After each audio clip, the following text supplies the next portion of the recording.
Hi viewers, welcome to our channel. இன்றைக்கி நம்ம சேனலில் ரயில்வே சீரியஸ் சம்மந்தமான ஒரு வீடியோ தான் நம்ம பார்க்க போகிறோம். திருவண்ணாமலையிலேருந்து திருப்பதிக்கும் திருப்பதியிலேருந்து திருவண்ணாமலைக்கும் ட்ரெயினில் எப்படி போகிறது அப்படிங்கிறத பற்றி தான் இன்றைக்கி நம்ம பார்க்க போகிறோம். அதுக்கான வசதிகள் என்னென்ன இருக்குது அப்படிங்கிறத பற்றி தான் இன்றைக்கி நம்ம பார்க்க போகிறோம். ஸோ இந்த வீடியோவை வந்து ஃபுல்லாக பாருங்கள், ஸ்கிப் பண்ணாமல் பாருங்கள். மறக்காமல் நம்ம சேனலை வந்து சப்ஸ்கிரைப் பண்ணி பெல் பட்டன் ப்ரெஸ் பண்ணிக்கோங்க. வீடியோ பிடிச்சிருந்ததுன்னா லைக் பண்ணுங்கள், ஷேர் பண்ணுங்கள், கமெண்ட் பண்ணுங்கள். வாங்க வீடியோக்குள்ளே போகலாம். விவர்ஸ், திருவண்ணாமலையில் இப்போ எங்கே போய் பார்த்தாலுமே நம்ம என்னதான் தமிழ்நாட்டோட ஒரு நடுப்பகுதியில் இருக்கக்கூடிய ஒரு மாவட்டமாக இருந்தாலும் தெலுங்கில் தான் எழுதியிருக்காங்க. பார்த்தா திருப்பதிக்கு வரக்கூடிய எல்லா மக்களுமே வந்துட்டு திருவண்ணாமலைக்கு கண்டிப்பாக வந்து தரிசனம் பண்ணிட்டு போகிறதா வந்து சொல்கிறாங்க. சரி, இப்போ இந்த ஊருக்கு நம்ம எப்படி வந்து அடிக்கடி நம்ம ட்ரெயினில் போயிட்டு வர்றது அப்படிங்கிறத நம்ம பார்த்தோம் அப்படின்னா, இப்போ திருப்பதிக்கும் திருவண்ணாமலைக்கும் கிலோமீட்டர் கணக்கு பார்த்திங்கன்னா ஒரு 3 மணி நேரம் 49 நிமிஷம்.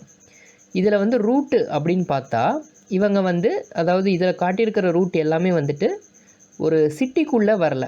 இப்போ வந்து பார்த்திங்கன்னா இது வந்து 2 ரூட்டாக போகுது. பஸ் ரூட்டுன்னு எடுத்துக்கிட்டோம்னா ஆரணி வழியாக கொஞ்சம் ஷார்ட்கட்டில் போகணும். அதாவது நமக்கு வந்து காட்பாடி அப்படிங்கிற அந்த வெள்ளூருங்கிற ஊர் தான் நம்மளுக்கு வந்து சென்டர். ஆனால் இது வந்து வெள்ளூரோட அவுட்டரில் நமக்கு வந்து மேப்பில் காட்டும்போது இந்த ராணிப்பேட்டை சோளிங்கர் வழியாக நமக்கு போகும்போது நமக்கு வந்து 193 கிலோமீட்டர்.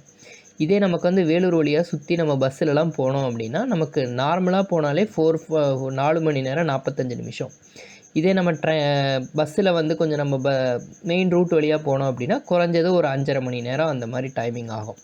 சரி, இப்போ நம்ம திருவண்ணாமலையிலேருந்து திருப்பதிக்கு போகிறதுக்கான வாய்ப்புகள் என்னென்ன இருக்குது, வசதிகள் அப்படின்னு ட்ரெயினில் பார்க்கும்போது நமக்கு திருவண்ணாமலையிலேருந்து திருப்பதிக்கு மொத்தமே நம்ம போகணும் அப்படின்னா, அதாவது திருப்பதின்னு சொல்ல போனோம்னா நமக்கு 2 ஸ்டேஷன் இருக்குது. ஒன்று வந்து பார்த்திங்கன்னா டைரெக்டாக திருப்பதி ஸ்டேஷன் அப்படின்னு சொல்லுவாங்க. இன்னொன்று பார்த்திங்கன்னா ரேணிகுண்டா அப்படின்னு சொல்லுவாங்க, ரேணிகுண்டா ஜங்ஷன் அப்படின்னு சொல்லுவாங்க. இப்போ வந்து நீங்கள் என்ன தான் காட்பாடியிலேருந்து நீங்கள் வந்து திருப்பதிக்கு போகணும் அப்படின்னா கூட சில ட்ரெயின் திருப்பதியில் நிற்கும். திருப்பதியில் தான் நிறைய ட்ரெயின் நிற்கும். ஆனால் சில ட்ரெயின் வந்து பார்த்திங்கன்னா திருப்பதியை தாண்டி அதுக்கு அடுத்ததாக இருக்கக்கூடிய ரேணிகுண்டா அப்படிங்கிற இந்த ஸ்டேஷனில் தான் நிற்கும். அப்படி நீங்கள் ரேணிகுண்டா போகும்போது நீங்கள் அங்கேருந்தே உங்களுக்கு வந்து நீங்கள் திருப்பதி மலைக்கு நீங்கள் டைரெக்டாக பஸ்ஸில் போகிறீங்க அப்படின்னா உங்களுக்கு அந்த ரேணிகுண்டா பஸ் ஸ்டாண்டுக்கு ரயில்வே ஸ்டேஷனுக்கு வெளியவே வந்து உங்களுக்கு வந்து பஸ் இருக்குது, வாய்ப்புகள் இருக்குது. இல்லை நீங்கள் நடை தரிசனம் பண்ணுறீங்க அப்படின்னா நீங்கள் அலிப்பரிமெட்டு இல்லை ஸ்ரீவாரிமெட்டு வழியாக நீங்கள் வரீங்க அப்படின்னா நீங்கள் ரேணிகுண்டா பஸ் ஸ்டாண்டில் இருந்து உங்களுக்கு வந்து Tirupati bus stand, Balaji bus stand அப்படின்னு சொல்லக்கூடிய அந்த பஸ் ஸ்டாண்டுக்கு வரத்துக்கு உங்களுக்கு வந்து ஷேர் ஆட்டோ ஃபெசிலிட்டி இருக்குது, ஈவன் பஸ்ஸு கூட இருக்குது. நீங்கள் அங்கேருந்து நீங்கள் திருப்பதி பாலாஜி பஸ் ஸ்டாண்டு வந்துட்டு அங்கேருந்து நீங்கள் வந்து பஸ் பிடிச்சி நீங்கள் வந்து அலிப்பரிமெட்டு இல்லை ஸ்ரீவாரிமெட்டு அப்படிங்கிற இந்த மெட்டுக்கு நீங்கள் போய் நீங்கள் வந்து அங்கேருந்து நடை தரிசனம் பண்ணலாம். சரி, இப்போ வந்து நீங்கள் வந்து ஒரு இளைஞர்கள் இல்லை வந்து ஒரு சாதாரண ஒரு வயசாக இருக்கிறீங்க அப்படின்னா நீங்கள் வந்து ரேணிகுண்டா போயிட்டு நீங்கள் சுற்றிட்டு கூட வரலாம். ஆனால் நீங்கள் திருப்பதியே நீங்கள் நேராக போகிறீங்க, வயசானவங்களெல்லாம் கூட்டிகிட்டு போகிறீங்கன்னா அவங்களெல்லாம் பஸ்ஸில் ஏற்றி இறக்கி கூட்டிகிட்டு வரதெல்லாம் வந்து ரொம்ப கஷ்டம். ஸோ அதனால் நீங்கள் எப்படி எந்த வயசுக்குரியவங்கிறத பார்த்து நீங்கள் அதுக்கு தகுந்த மாதிரி பிளான் பண்ணிக்கோங்க. இப்போ நீங்கள் வந்து திருப்பதியை டைரெக்டாக சுலபமாக போகணும் அப்படிங்கும்போது நீங்கள் வந்து திருவண்ணாமலையிலேருந்து நீங்கள் டைரெக்டாக ஒரே ட்ரெயினாக நீங்கள் போகணும் அப்படின்னா உங்களுக்கு வந்து 2 ட்ரெயின் இருக்குது. ஒன்று வந்து பார்த்திங்கன்னா விழுப்புரத்துலேருந்து திருப்பதி வரைக்கும் போகக்கூடிய டெய்லி இன்டர்சிட்டி எக்ஸ்பிரஸ். இந்த ட்ரெயின் வந்து பார்த்திங்கன்னா விழுப்புரத்துலேருந்து கிளம்பி திருவண்ணாமலைக்கு காலையில் 6:42க்கு வருது. அந்த ட்ரெயின் வந்து டைரெக்டாக திருப்பதி ரயில்வே ஸ்டேஷன்லேயே வந்து மத்தியானம் 11:20க்கு இறங்கிக்கலாம். இந்த ட்ரெயின் வந்து வாரத்தில் 7 நாள் இருக்குது. அதுக்கு அடுத்தது டைரக்ட் ட்ரெயின் வாரத்தில் 7 நாள் இருக்கக்கூடிய ட்ரெயின் அப்படின்னு பார்த்தீங்கன்னா உங்களுக்கு விழுப்புரத்துலேருந்து திருப்பதி போகக்கூடிய மெமு ட்ரெயின். இந்த ட்ரெயின் வந்து திருவண்ணாமலையில் நைட்டு 6:37க்கு ஏறினீங்க அப்படின்னா திருப்பதிக்கு நைட்டு 11:08க்கு இறங்கிடலாம். நீங்கள் அங்கேருந்து நீங்கள் பஸ்ஸில் போகிறீங்கனாலும் சரி இல்லை நடைபாதைக்கு நமக்கு வந்து பிரச்சனை இல்லை. நடைபாதை பொறுத்தளவு என்னென்னா நீங்கள் வந்து அலிப்பரிமெட்டுன்னு சொல்லக்கூடிய 24 மணி நேரம் செயல்படக்கூடிய மெட்டுக்கு நீங்கள் அங்கே நைட்டு 11 மணிக்கு போனீங்கன்னா கூட ஈவன் விடிய நீங்கள் போனீங்கன்னா கூட அங்கேருந்து உங்களுக்கு ஆட்டோலாம் எடுத்துகிட்டு போய் உங்களுக்கு கொண்டு போய் விட்டுருவாங்க. ஆனால் ஸ்ரீவாரிமெட்டு அப்படின்னு சொல்லக்கூடிய மலைக்கு பின்னாடி இருக்கக்கூடிய ஒரே மலையாக நீங்கள் ஏறுறீங்க பாருங்கள், அந்த ரூட்டுக்கு வந்து சாயந்தரம் ஒரு குறிப்பிட்ட டைமுக்கு மேலே அலௌடு இல்லை. சரி, இப்போ நீங்கள் பஸ்ஸில் போகிறதா வச்சுக்கலாம். இந்த மெமு ட்ரெயினில் இறங்குனீங்கன்னா உங்களால் பஸ்ஸை பிடிக்க முடியுமா அப்படின்னு கேட்டிங்கன்னா தாராளமாக பிடிக்க முடியும். ஏன்னா மலைக்கு போகிறதுக்கான பஸ் வந்து 12 மணி வரைக்கும் அவைலபிள். ஓகே, இப்போ நீங்கள் மெமு ட்ரெயின் வந்து உங்களுக்கு கரெக்டாக இருக்கும். சரி, இது போக வேறு என்னென்ன வாய்ப்புகள் அப்படின்னு கேட்டிங்கன்னா, ஈவன் நான் காலையில் 6:42க்கு தான் ஏறணுமா, அதுக்கு முன்னாடி வேறு எந்த ட்ரெயினும் இல்லையான்னு கேட்டிங்கன்னா, ராமேஸ்வரம்லேருந்து திருப்பதி வரைக்கும் போகக்கூடிய வாரத்தில் 3 நாள், அதாவது திங்கள், வெள்ளி, சனி இந்த 3 நாளும் போகக்கூடிய இந்த ட்ரெயினில் ஏறிட்டிங்கன்னா காலையில் 4:20க்கு ஏறினீங்கன்னா நீங்கள் திருப்பதிக்கு 10:10க்கு போயிட முடியும். சரி, அடுத்ததாக இது எல்லாமே வந்துட்டு உங்களுக்கு டைரக்ட் ட்ரெயின். அடுத்ததாக மீதி இருக்கிற ட்ரெயின் பார்த்திங்கன்னா உங்களுக்கு மதுரையிலேருந்து நார்த் வரைக்கும் போகக்கூடிய ட்ரெயின். அடுத்தது பாமணி எக்ஸ்பிரஸ் அப்படின்னு சொல்லக்கூடிய இன்னொரு ட்ரெயின் இருக்குது. இந்த ட்ரெயினை வந்து பார்த்திங்கன்னா நீங்கள் புதன்கிழமை அன்னைக்கு நீங்கள் போகிறீங்கன்னா திங்கள், புதன், வெள்ளி ஆல்டர்னேட்டிவ் டேஸ்ன்னு சொல்லக்கூடிய ஒரு நாள் விட்டு ஒரு நாள் இருக்கக்கூடிய இந்த ட்ரெயின் வந்து எங்கேருந்து வருது அப்படின்னு கேட்டிங்கன்னா, பாமணி எக்ஸ்பிரஸ் வந்து மன்னார்குடியிலேருந்து வரக்கூடிய ஒரு ட்ரெயின். மன்னார்குடியிலேருந்து இந்த ட்ரெயின் வந்து பார்த்திங்கன்னா உங்களுக்கு வந்து திருப்பதி வரைக்கும் போகக்கூடிய இந்த பாமணி எக்ஸ்பிரஸில் வந்து நீங்கள் வந்து பயணம் பண்ணுறதுனாலும் பண்ணலாம். வாரத்தில் 3 நாள். சரி, அடுத்ததாக புதுச்சேரியிலேருந்து ஹவுரா. நீங்கள் நார்த்து போகக்கூடிய ட்ரெயினில் முக்கியமாக நீங்கள் ஏறினீங்க அப்படின்னாலே உங்களுக்கே தெரியும், ரொம்ப அந்த ஜென்ரல் கம்பார்ட்மெண்ட்டில் ரொம்பவே கூட்டமாக இருக்கும். உங்களுக்கு டிக்கெட் கிடைக்கிறது வந்து ரொம்ப கஷ்டம். சரி, இது எல்லாமே வந்து நீங்கள் ஒரே ட்ரெயினில் நீங்கள் திருவண்ணாமலையில் ஏறினீங்கன்னா ஒன்றா திருப்பதியிலையோ இல்லை ரேணிகுண்டாலேயோ வந்து நீங்கள் போய் சேரக்கூடிய ஒரு வாய்ப்புகள். சரி, இப்போ வந்து நான் வந்து ஒரு ட்ரெயினில் வேண்டாம், 2 ட்ரெயின் முடிச்சு போனாலும் கூட பரவாயில்ல, நான் எப்படியாவது நான் வந்து ட்ரெயினில் போகணும் அப்படின்னு நினச்சிங்கன்னா உங்களுக்கு இன்னொரு வாய்ப்பு இருக்குது. அதாவது என்னென்னா, நீங்கள் திருவண்ணாமலையிலேருந்து, அதாவது நீங்கள் இந்த விழுப்புரத்துலேருந்து நீங்கள் வந்து திருப்பதி போகணும் அப்படின்னு நீங்கள் நினச்சிங்கன்னா உங்களுக்கு கண்டிப்பாக திருவண்ணாமலையை தாண்டி தான் நீங்கள் வந்து திருப்பதி போக முடியும். அப்படி இருக்கும்போது நீங்கள் விழுப்புரத்துலேருந்து வர வண்டியே நீங்கள் பிடிக்கணும்னு கிடையாது. நீங்கள் என்ன பண்ணலான்னா, நீங்கள் காட்பாடி போய் கூட போகலாம். சரி, இப்போ நீங்கள் காட்பாடி போய் நீங்கள் போகிறீங்கன்னா திருவண்ணாமலையிலேருந்து காட்பாடி போகிறதுக்கான காலையில் முதல் ட்ரெயின் வந்து பார்த்தீங்கன்னா 4 மணிக்கு. நீங்கள் 4 மணிக்கு இருக்கக்கூடிய இந்த ட்ரெயின் திருவண்ணாமலை ட்ரெயினிங் நீங்கள் பிடிச்சிட்டிங்க, தாம்பரம் ட்ரெயினை பிடிச்சிட்டிங்கனாலே உங்களுக்கு அந்த ட்ரெயின் வந்து 6:18க்கு போய் சேருது. ஆனால் என்ன ஒன்று அப்படின்னு கேட்டிங்கன்னா, காட்பாடியிலேருந்து திருப்பதி போகக்கூடிய அந்த ட்ரெயின் வந்து 6:15க்கே கிளம்பிடுது. உங்களுடைய லக்கு, நீங்கள் போய் இறங்கி அதுக்கு பக்கத்து பிளாட்ஃபார்மில் இந்த ட்ரெயின் நிற்கிது, உங்களால் ஏற முடியும் அப்படின்னா தாராளமாக அந்த ட்ரெயின் பிடிக்கலாம். சரி, அது ஒரு மேக்ஸிமம் அந்த ட்ரெயின் கிளம்பிடுறதுக்கான வாய்ப்புகள் தான் நிறையா. நீங்கள் அப்படி போய் நீங்கள் காட்பாடியில் 6:15க்கு இறங்குனீங்கன்னா கூட அடுத்ததாக வந்து உங்களுக்கு 7:10க்கு கொல்லம்லேருந்து ஸ்ரீகாகுளம் போகிற ட்ரெயின், அந்த ட்ரெயின் இருக்குது. அதை விட்டிங்கன்னா குருதேவ் எக்ஸ்பிரஸ் அப்படின்னு சொல்லக்கூடிய அந்த ட்ரெயின் 7:30 மணிக்கு இருக்குது. அடுத்தது ஹிம்சகர் எக்ஸ்பிரஸ் அப்படின்னு சொல்லக்கூடிய 7:30 மணிக்கு வாரத்தில் ஒரு 3 நாளைக்கு வந்து 7:30 மணிக்கு ஸ்பெஷல் ட்ரெயின் மாதிரிலாம் இருக்குது.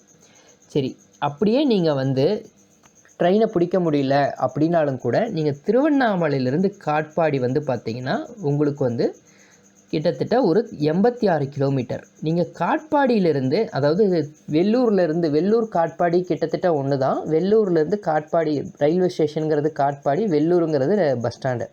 நீங்கள் வேலூர்லேருந்து நீங்கள் காட்பாடி போகிறதுக்கு ஒரு 10 நிமிஷம் ஆகும். நீங்கள் காட்பாடி போயிட்டிங்கன்னா அங்கேருந்து அந்த ட்ரெயினை பிடிக்கிறதுனாலும் பிடிக்கலாம். அப்படி இல்லாட்டி அங்கேருந்து வெளியே வந்து நின்றிங்கனாலே, ரயில்வே ஸ்டேஷன் விட்டு வெளியே வந்து நின்றிங்கனாலே அங்கேருந்து திருப்பதி போகிறதுக்கான பஸ்ஸஸ் நிறையா வரும். சரி, இப்போ அந்த தாம்பரம் ட்ரெயினை ஒரு வேளை உங்களுக்கு வேண்டாம் அப்படின்னு நீங்கள் நினச்சிங்கன்னா, ராமேஸ்வரம்லேருந்து திருப்பதி போகக்கூடிய இந்த ட்ரெயின் பார்த்திங்கன்னா வாரத்தில் 3 நாள் இருக்குது. இந்த ட்ரெயின் வந்து திங்கட்கிழமை அன்னைக்கு வந்து திங்கள், வெள்ளி, சனி இந்த 3 நாள் இருக்கும். நீங்கள் காட்பாடி போயிட்டீங்கனாலே காட்பாடியிலேருந்து திருப்பதிங்கிறது 3 மணி நேரம் தான். நீங்கள் ராமேஸ்வரம்லேருந்து வரக்கூடிய மக்கள் வந்து நீங்கள் வேலூரோ இல்லை வந்து இந்த லைனில் வரணும் அப்படின்னா மேக்ஸிமம் காட்பாடியில் இறங்கிடுவாங்க. ஸோ திருப்பதியில் உங்களுக்கு போகிறதுக்கான கூட்டம் வந்து கொஞ்சம் கம்மியாக தான் இருக்கும். நீங்கள் அரிபரியாக நீங்கள் போகிறத விட இந்த ட்ரெயினில் பிடிச்சிங்கன்னா நீங்கள் வந்து ரொம்ப ஈஸியாக நீங்கள் வந்து போக முடியும். சரி, அடுத்தது விழுப்புரம் டு திருப்பதி இன்டர்சிட்டி. இதுவுமே வந்து பார்த்திங்கன்னா உங்களுக்கு வந்து நான் அப்போயே சொன்னது தான், நார்மலாக இருக்கும். நீங்கள் எப்போயும் போல் ரெகுலராக போகிற மாதிரி தான் இருக்கும். மேக்ஸிமம் நீங்கள் திருப்பதி போகும்போது இந்த நார்த்து போகிற ட்ரெயினை பிடிக்கிறத அவாய்ட் பண்ணிக்கோங்க. ஏன்னா நீங்கள் போகும்போது மலை ஏறுறதுக்கு நீங்கள் போகிறீங்க இல்லை கோயிலுக்கு போகிறீங்கங்கும்போது உங்களுக்கு வந்து ரொம்ப கூட்டமாக இருக்கும்போது நீங்கள் வந்து ஒரு டயர்டாயிருவீங்க. நீங்கள் போய் இறங்கும்போதே டயர்டாயிரும். சரி, இப்போ திருவண்ணாமலையிலேருந்து நீங்கள் காட்பாடி போகிறதுக்கான ட்ரெயின் எல்லாமே வந்து இதுதான். சரி, இப்போ நீங்கள் வந்து அடுத்ததாக வந்து மேக்ஸிமம் வேறு ட்ரெயின் என்ன இருக்குதுன்னு கேட்டிங்கன்னா, நான் சொன்ன மாதிரி விழுப்புரம்லேருந்து திருப்பதி போகக்கூடிய மெமு. இந்த ட்ரெயின் வந்து பார்த்தீங்கன்னா உங்களுக்கு வந்து நீங்கள் டைரெக்டாகவும் போகலாம். அப்படி இல்லாட்டி 8:45க்கு நீங்கள் காட்பாடியில் இறங்கிட்டு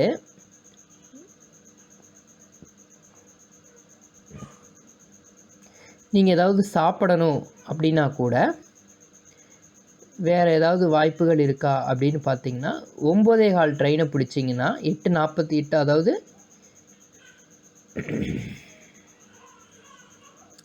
8:45க்கு இறங்கிட்டு வெளியே ஏதாவது சாப்பிட்டுட்டு 9:15க்கு நீங்கள் ஏதாவது ட்ரெயின் ஏறணும் அப்படின்னா நைட்டு 11:45க்கு நீங்கள் போயிடலாம். நீங்கள் நடைபாதையில் போகிற மாதிரி இருந்தீங்கன்னா கரெக்டு.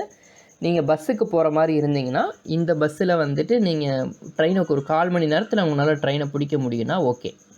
சரி, அதை விட்டால் வேறு என்னென்ன வாய்ப்புகள் இருக்குது அப்படின்னு கேட்டிங்கன்னா மெமு எக்ஸ்பிரஸ். அடுத்தது விழுப்புரம்லேருந்து காட்பாடி போகிற இந்த ட்ரெயினுமே வந்து பார்த்திங்கன்னா உங்களுக்கு வந்து நைட்டு வந்து 8:45க்கு, அதாவது 8:25க்கு உங்களுக்கு வந்து இந்த ட்ரெயின் வருது. அதாவது திருவண்ணாமலையிலேருந்து காட்பாடி போகிற இந்த ட்ரெயின் வருது.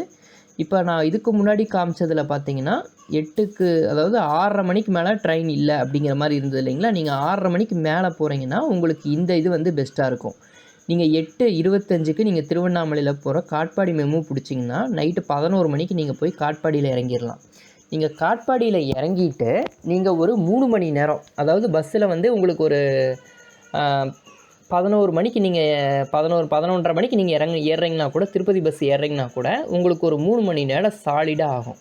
ஸோ விடிகாத்தில் ஒரு 2:30 மணிக்கு நீங்கள் போய் இறங்குனீங்கன்னா உங்களுக்கு அங்கேருந்து 3 மணிக்கு வந்து விடிகாத்தில் ஃபஸ்ட்டு பஸ் வந்து உங்களுக்கு வந்து 3 மணிக்கு ஸ்டார்ட் ஆகும். அப்போ நீங்கள் வந்து விடிகாத்தில் ஒரு 6 மணிக்குங்கும் போதெல்லாம் நீங்கள் வந்து மலைக்கே போய் சேர்ந்துட முடியும். ஸோ இது ஒரு நல்ல ஆப்ஷன். அடுத்ததாக வந்து பார்த்திங்கன்னா மேக்ஸிமம் இந்த ட்ரெயின், இப்போ நான் சொன்னக்கூடிய எல்லா ட்ரெயினுமே வந்து உங்களுக்கு இப்போ கரெக்டாக இருக்கும். நீங்கள் கொஞ்சம் ஃபேமிலியோடு போகிறீங்க, கொஞ்சம் ஃப்ரெண்ட்ஸோடு போகிறீங்க, கொஞ்சம் நீட்டாக இருக்கும் அப்படின்னா இது சொல்லலாம். அடுத்ததாக காட்பாடி நீங்கள் பஸ்ஸில் போயிட்டு கூட நீங்கள் வந்து அங்கேருந்து போகிறீங்கன்னா உங்களுக்கு வந்து நைட்டு நான் சொல்லக்கூடிய 9:15 ட்ரெயினை பிடிச்சிங்கன்னா 11:45க்கு நீங்கள் போயிட முடியும். அப்படி இல்லாட்டி கூட நீங்கள் வந்து அங்கேருந்து நீங்கள் சபரி எக்ஸ்பிரஸ், அதுக்கப்புறம் பார்த்திங்கன்னா பெங்களூர்லேருந்து போகக்கூடிய ட்ரெயின் எல்லாமே வந்து உங்களுக்கு வந்து ரொம்ப ஈஸியாக இருக்கும். இது வந்து இப்போ நான் சொல்லக்கூடிய எல்லா ட்ரெயினுமே வந்து பார்த்திங்கன்னா திருவண்ணாமலையிலேருந்து நீங்கள் திருப்பதி போகிறதுக்கான ரயில் பயணம். சரி, இப்போ நீங்கள் ரிட்டன் திருப்பதியிலேருந்து நீங்கள் வந்து திருவண்ணாமலைக்கு வரணும் அப்படின்னா உங்களுக்கு இருக்கக்கூடிய ட்ரெயின் வந்து 6 தான்.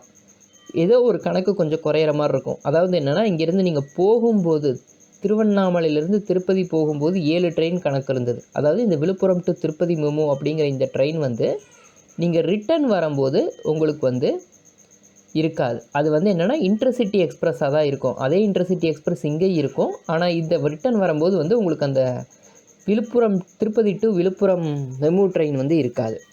சரி, இப்போ வந்து ரிட்டன் வரத்துக்கான வாய்ப்புகள் என்னென்ன அப்படின்னு பார்த்தீங்கன்னா, உங்களுக்கு வந்து டைரக்ட் ட்ரெயின் அப்படின்னா நீங்கள் ஒரே ட்ரெயினை திருப்பதியிலேருந்து விழுப்புரம் வரக்கூடிய மதியானம் 1:40க்கு இருக்கக்கூடிய இந்த ட்ரெயின் தான். மீதி எல்லாமே வந்து பார்த்திங்கன்னா உங்களுக்கு ஹவுராலேருந்து நார்த்துலேருந்து வரக்கூடிய ட்ரெயின், ஹைதராபாத்துலேருந்தெல்லாம் வரக்கூடிய ட்ரெயின் ரொம்ப கூட்டமாக இருக்கும். நீங்கள் வந்து என்ன பண்ணலான்னா திருப்பதியிலேருந்து ராமேஸ்வரம் எக்ஸ்பிரஸ் காலையில் 11:55க்கு இருக்கே அந்த மாதிரி நீங்கள் வந்து வந்துடலாம். சரி, இந்த மாதிரி ட்ரெயின் இருக்குது. இப்போ நீங்கள் வந்து ஸ்பெசிஃபிக்காக நான் சொன்ன மாதிரி 2 ரூட்டாக நீங்கள் 2 ட்ரெயினாக பிரித்து வரணும் அப்படிங்கும்போது திருப்பதியிலேருந்து நீங்கள் காட்பாடி வந்துட்டிங்கன்னா உங்களுக்கு வந்து பார்த்திங்கன்னா நிறையா வாய்ப்புகள் இருக்குது. அதாவது நீங்கள் அங்கேருந்து ரேணிகுண்டா போயிட்டிங்கனாலும் சரி, இல்லை திருப்பதி போயிட்டிங்கனாலும் சரி, திருப்பதியிலேருந்து நீங்கள் இருந்தீங்கனாலும் சரி, திருப்பதியிலேருந்து காட்பாடி மெமு பார்த்திங்கன்னா நைட்டு 2 மணிக்கு, அதாவது நீங்கள் தரிசனம்லாம் முடிச்சுட்டு நீங்கள் வந்து உங்களுக்கு வந்து பார்த்திங்கன்னா 2 மணிக்கு நீங்கள் கீழே இறங்குனீங்க அப்படின்னா உங்களுக்கு வந்து 4:55க்கு நீங்கள் வந்து காட்பாடி வந்துடலாம். காட்பாடிக்கு 4:55க்கு வந்துட்டிங்கன்னா உங்களுக்கு அடுத்தது 5:15 மணிக்கு உங்களுக்கு அங்கேருந்து விழுப்புரம் போகிறதுக்கான ட்ரெயின் வந்து இருக்குது. நீங்கள் காலையில் 7:30 மணிக்கு நீங்கள் வந்து திருவண்ணாமலை நீங்கள் போயிட முடியும். சப்போஸ் அந்த ட்ரெயினை நீங்கள் விட்டுட்டிங்கன்னா கூட, அந்த ட்ரெயின் வந்து விட்டுட்டிங்கிறத விட அந்த ட்ரெயின் சப்போஸ் ஏதோ ஒரு காரணத்தினால லேட் ஆச்சுன்னா கூட நீங்கள் அடுத்ததாக இருக்கக்கூடிய 6:45 ட்ரெயினை பிடிச்சிங்கன்னா 8:45க்கு நீங்கள் வந்து திருவண்ணாமலை போயிடலாம். ஸோ இது ஒரு ஆப்ஷன். அடுத்ததாக நீங்கள் என்ன பண்ணலான்னா திருப்பதியிலேருந்து பெங்களூர் போகிற ட்ரெயின் எல்லா ட்ரெயினுமே வந்து பார்த்திங்கன்னா உங்களுக்கு வந்து காட்பாடி வழி தான் போகும். அதாவது வேலூர் வழியாக தான் போகும். நீங்கள் அந்த மாதிரி பெங்களூர் போகிற ட்ரெயின் இருந்தால் கூட நீங்கள் ஏறிக்கிட்டிங்கன்னா கூட அது வந்து உங்களுக்கு ரொம்ப ஈஸி. அதாவது புவனேஸ்வர்லேருந்து பெங்களூர் போகக்கூடிய ட்ரெயின், அங்கேருந்து வர ட்ரெயின் மேக்ஸிமம் வந்து திருப்பதி வரப்போ கொஞ்சம் கூட்டம் கம்மியாக தான் இருக்கும். அப்படி இருக்கும்போது நீங்கள் வந்து அந்த வாரத்தில் எந்த நாள் நீங்கள் வரீங்களோ அந்த டைமுக்கு நீங்கள் வந்து வேலூர் வழியாக வந்துட்டிங்கன்னா, வேலூர்லேருந்து நீங்கள் திருவண்ணாமலைக்கு பஸ்ஸுலையோ இல்லை வந்து ட்ரெயின்லையோ கூட நீங்கள் வந்துடலாம். இப்போ அதை விட்டுட்டிங்கன்னா அடுத்தது வந்து நீங்கள் இந்த கேரளா எக்ஸ்பிரஸ்லாம் இருக்குது பாருங்கள், இதெல்லாம் கூட உங்களுக்கு ஓரளவு கொஞ்சம் கூட்டம் கம்மியாக தான் இருக்கும். இப்போ நீங்கள் திருப்பி அந்த விடிகாத்தால ட்ரெயினை விட்டுட்டு விடிகாத்தால வரணுமா, கொஞ்சம் காலையில் எழுந்திரிச்சு நேரமாக எழுந்திரிச்சு போகலாம் அப்படின்னு நீங்கள் நினச்சிங்கன்னா கூட காலையில் 6:50க்கு நீங்கள் திருப்பதியில் ஏறிட்டு நீங்கள் அங்கேருந்து வந்துட்டு நீங்கள் இல்லை ஓஹா டு ராமேஸ்வரம் போகக்கூடிய இந்த ட்ரெயின்லாம் கூட ஏறலாம். இந்த ட்ரெயின்லாம் கூட ஏறினீங்கன்னா 8:15க்கு நீங்கள் காட்பாடி வந்துடலாம். அப்படி இல்லாட்டி 9:15க்கு நீங்கள் காட்பாடி வந்துட்டிங்கன்னா காலையில் வந்து உங்களுக்கு வந்து ஒரு மதியானம் 2 மணிக்கு தான் ட்ரெயின். ஸோ அதனால் வந்து நீங்கள் அந்த மாதிரி வரதும் கொஞ்சம் கஷ்டம்தான். ஸோ அதனால் நீங்கள் முடிஞ்சளவு வந்து காட்பாடியிலேருந்து நீங்கள் ரிட்டன் போகும்போது பஸ்ஸில் போயிடுறது பெட்டர். அப்படி இல்லை நீங்கள் ஒரு காலையில் வந்து ஒரு 10:30 மணிக்கு நீங்கள் வந்து ட்ரெயின் ஏறி மதியானம் ஒரு 1:45க்கு நீங்கள் இறங்குனீங்கன்னா கூட மத்தியானம் 2:10க்கு ராமேஸ்வரம் ட்ரெயின் இருக்குது. அதை பிடிச்சிங்கன்னா கூட உங்களுக்கு வாரத்தில் 3 நாள் இருக்குது. ஸோ அதனால் நீங்கள் 3:45க்குலாம் நீங்கள் வந்து திருவண்ணாமலை நீங்கள் போயிட முடியும். அப்படி அதையும் விட்டுட்டிங்கன்னா நீங்கள் வந்து பாமணி எக்ஸ்பிரஸ் இருக்குது இல்லையா, அதை நீங்கள் பிடிச்சிங்கன்னா கூட நீங்கள் வந்து 3:45க்குலாம் நீங்கள் வந்து திருவண்ணாமலை போயிட முடியும். ஸோ இது ஒரு வாய்ப்பு. இன்கேஸ் நீங்கள் வந்து காலையில் நீங்கள் எல்லாம் அங்கே பக்கத்தில் இருக்கிற கோயிலெலாம் நீங்கள் சுற்றி பார்த்துட்டு நீங்கள் வரீங்க அப்படின்னா கூட அடுத்ததாக மத்தியானம் 1:40க்கு விழுப்புரத்துலேருந்து திருவண்ணாமலை போகக்கூடிய இன்டர்சிட்டி எக்ஸ்பிரஸ் இருக்குது. ஸோ அது ஒரு வாய்ப்பு இருக்குது. அடுத்ததாக அதை விட்டுட்டிங்கன்னா உங்களுக்கு வந்து பெங்களூர் போகிற ட்ரெயின் எல்லாம் ஏறினீங்கன்னா ரொம்ப ரொம்ப ஈஸி. நீங்கள் வந்து ஒரு 3 மணி நேரத்தில் நீங்கள் காட்பாடி போயிடலாம். நீங்கள் வந்து மத்தியானம் ஒரு 3 மணிக்கு நீங்கள் கிளம்புனீங்கன்னா 4:45க்கு நீங்கள் காட்பாடி போனீங்கன்னா 4:45க்கு மேலே நீங்கள் வந்து ஒரு 4:40க்கு நீங்கள் இந்த விழுப்புரம் ட்ரெயின் அந்த ட்ரெயினை கூட நீங்கள் பிடிச்சிடலாம். அப்படி இல்லாட்டி நீங்கள் நைட் டைமில் கிளம்புறீங்கன்னா அதாவது ஒரு 7:15க்கு கிளம்பி ஒரு 9:50க்கு காட்பாடி வரீங்கன்னா 9:50க்கு மேலே வந்து உங்களுக்கு ட்ரெயின் இல்லை. ஸோ நீங்கள் அங்கேருந்து நீங்கள் பஸ்ஸில் கூட போயிடலாம். ஸோ முடிஞ்சளவு நீங்கள் போகிறதுக்கு வாய்ப்புகள் நிறையா இருக்குது. வரத்துக்கான டைமிங் வந்து உங்களுக்கு மேட்ச் ஆகாதனால நீங்கள் ஒரு வேளை ட்ரெயினில் போயிட்டு ஒரு வேளை நீங்கள் பஸ்ஸில் வரதுங்கிறது ரொம்ப ஒரு கம்ஃபர்டபுளான ஒரு ஜேர்னியாக இருக்கும்னு நான் நினைக்கிறேன். ஸோ இது வந்து என்னுடைய கருத்து. உங்களுக்கு ஏதாவது கமெண்ட்ஸ் இருந்ததுன்னா கண்டிப்பாக கமெண்ட் பாக்ஸில் சொல்லுங்கள். இது போல் வேறு ஏதாவது தகவல்கள் வேணும்னாலும் கமெண்ட் பாக்ஸில் சொல்லுங்கள். நான் கண்டிப்பாக வேறு ஒரு வீடியோவாக நான் தரேன். இந்த வீடியோவை நீங்கள் வந்து ஃபுல்லாக பார்த்ததுக்கு ரொம்ப ரொம்ப நன்றி. உங்கள் பொன்னான நேரத்தை செலவு பண்ணி இந்த வீடியோ பார்த்துருப்பீங்கன்னு நம்புகிறேன். இது போல் நிறைய தகவல்களை தெரிஞ்சுக்கிறதுக்கு நம்ம சேனலை சப்ஸ்கிரைப் பண்ணி பெல் பட்டன் ப்ரெஸ் பண்ணிக்கோங்க. வீடியோ பிடிச்சிருந்ததுன்னா லைக் பண்ணுங்கள், ஷேர் பண்ணுங்கள், கமெண்ட் பண்ணுங்கள். நன்றி, வணக்கம்.